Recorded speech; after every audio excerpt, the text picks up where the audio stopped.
Welcome to video 4 of Dr. Obi's Parent Management Training videos.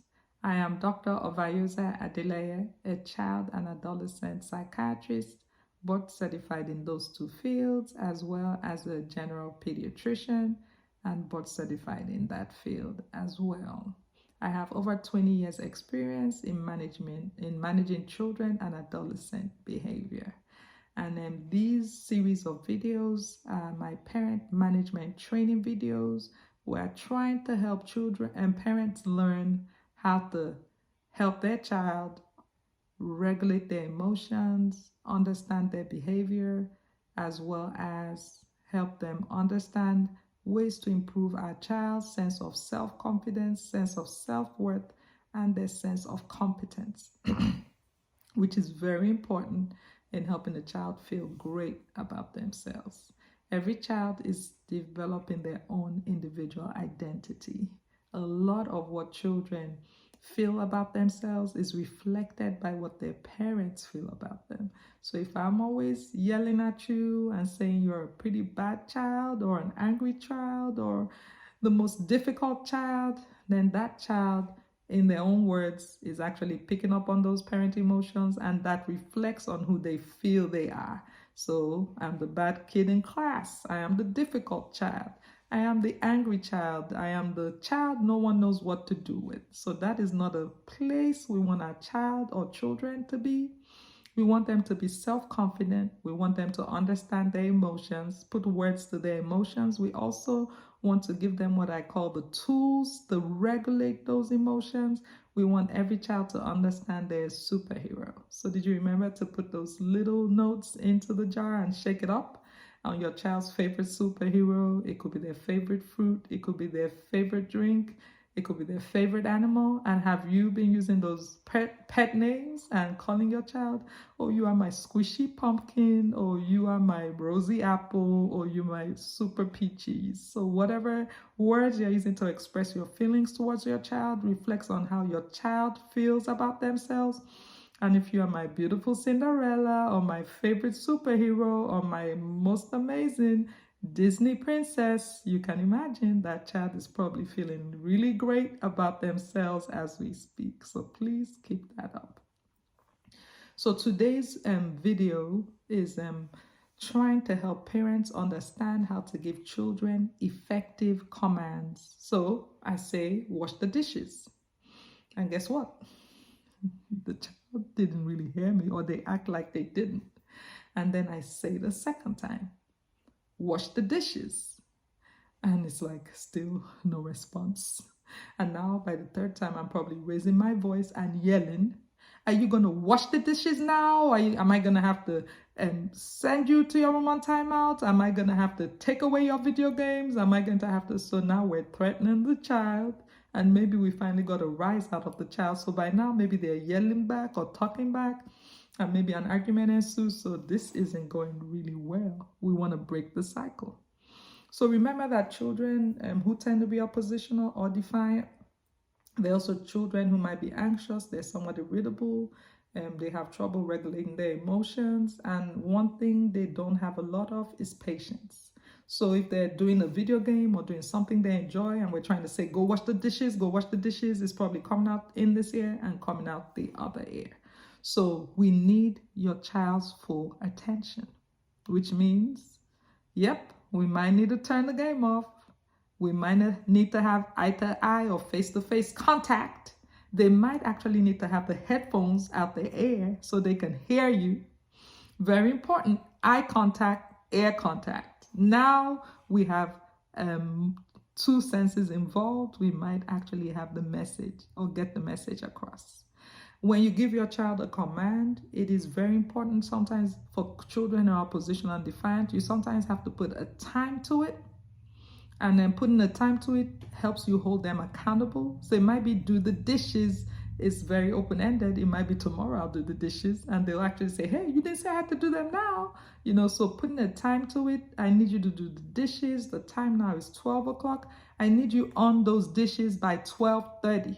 I am going to set my alarm, or 12:15, whatever time. I need you on the dishes by the time my alarm goes off. That's the prompt. So my prompt goes off And a prompt is a way to help the child actually get to that goal without having a consequence. So if the child responds to the prompt, I'm setting your timer for 5 minutes. Once this timer goes off, I want you at the dishes washing them. So what you've actually done is delayed. You've given the child permission to round up what they're doing. And now that you've put a time on it, you can hold them accountable, as well as you might want to attach a consequence. Now be very careful, because now we're getting to consequences. This is not the video about consequences, but sometimes that is necessary to kind of motivate the child to get that behavior going. Be aware that if you put a consequence to a behavior, as a parent, you have to enforce that consequence. If you make a threat, that's different. If you make a threat, you're yelling things that might never happen, will happen, don't happen. The child identifies that this is unlikely to happen. They will respond accordingly. But if you are very clear and concise on what the consequence is, it makes the child know we're talking business. We're not playing here. So this is 12 o'clock. I need you on the dishes in 5 minutes. And if those dishes are not being done 5 minutes from now, you will lose your phone. So is this really a consequence or a prompt? Well, the 5 minutes timer going off is a prompt. The losing the phone is a consequence. Now we also want to identify, we've moved on to consequences now. So we're giving a clear, concise command. We put a time to it. We put the expectations clearly. And we also put a consequence to non-compliance. And we can end it right there. So that is an effective command. I had eye contact, I had ear contact. I made it clear what the time limit was. I also made it clear what the consequence for non-compliance was. If I want to help my child, I probably asked him right there and then, set that time on your phone, 12:05. Once that timer goes off, you got to do what you got to do. So I might set a timer on my phone for 12:06. And if I come and my child is washing the dishes, don't forget to pay attention to your child's positive behavior. I love it when you follow through. I love it when I give you a direction and you follow through right away. I love it when I tell you to wash the dishes and you're on it. I did not have to yell. I don't have to lose sleep. You're pretty much doing what I requested. Way to go. Keep it coming. And you are my favorite child right now. I like it when you listen to what mom says, or when I love it when you do as I ask. It is amazing when you do that. Keep it up. So we just gave the child some positive attention.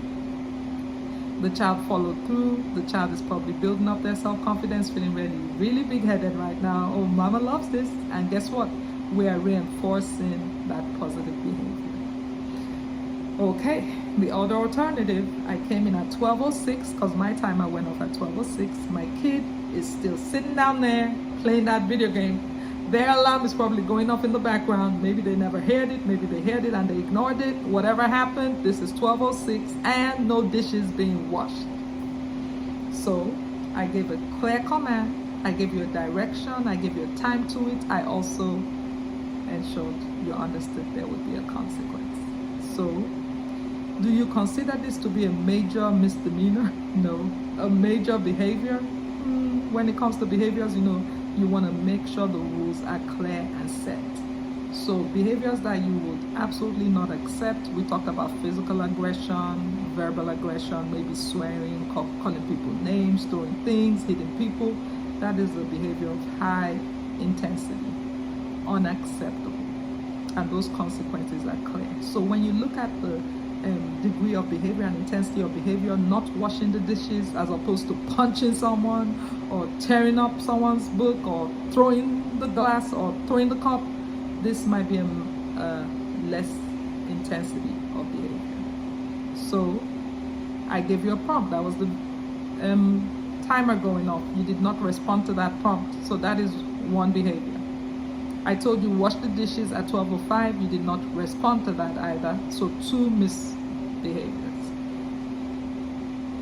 and I let you understand the consequence was using your phone, so hand me over the phone. Now, if we're trying to improve a child's compliance, we want that phone to serve as a positive reinforcer, but we've removed the phone. So now, if the phone is going to be a positive reinforcer for that behavior, what that means is if you get those dishes washed, you will get your phone back. So I'm holding on to that phone. Once you get your dishes washed, you can have your phone back. We have to be very clear about these consequences. We have to enforce them consistently. And we always use the time slot and the coin slot machine, where you're trying to get a reward. You put a coin in, you don't get a reward, you put another coin in, you put another coin in, you putting coins in until hopefully you hit the jackpot. So same idea when it comes to behavior. If you are not consistent with the consequences, the child recognizes that. And they understand, oh, once a month, mom actually follows through. So guess what? They don't change their behavior. They continue that same behavior. They are fine with the once a month consequence thing. They can live with that, but it's not a consistent response. So the behavior does not change. So when you make a threat, I don't want to call them threats, I want to enforce a consequence, you make sure you enforce it. And that means don't tell the kid he's going to lose his video game for the whole year because he didn't do the dishes, because we consider this to be a minor behavior. We gave him a prompt, we gave him a minor consequence. He's going to complete the behavior and earn his phone back. So what he's understanding is, hey, I didn't even need to lose my phone in the first place. I could have gone through and got those dishes washed and gone on with my life. Okay? In the second place, now I missed my prompt. I missed my opportunity to self-manage myself. I did not get the dishes washed. There's a consequence. I'm losing the phone. Now, if I get those dishes washed and I earn my phone back, I hope is consistency means next time he has a direction or command. Next time he doesn't follow through with his prompt, he understands what is coming as a C, which is the consequence of the behavior. So the behavior here was not following through with the command. The consequence here was losing his phone. Once he got the dishes washed, he got his phone back. That hopefully is a positive reinforcer, which means next time he needs to wash the dishes, hopefully he will wash them because he wants to keep that phone. So I hope you enjoyed this video about giving clear and concise directions or commands. I hope you learned something about helping your child self-manage their behavior, as well as helping them utilize prompts to improve compliance. And I hope you help them understand we ain't playing. There's gonna be a consequence for non-compliance. I hope that child followed through, and I hope they got their phone back. And remember, we said there's a cycle of behavior. We're trying to break that cycle.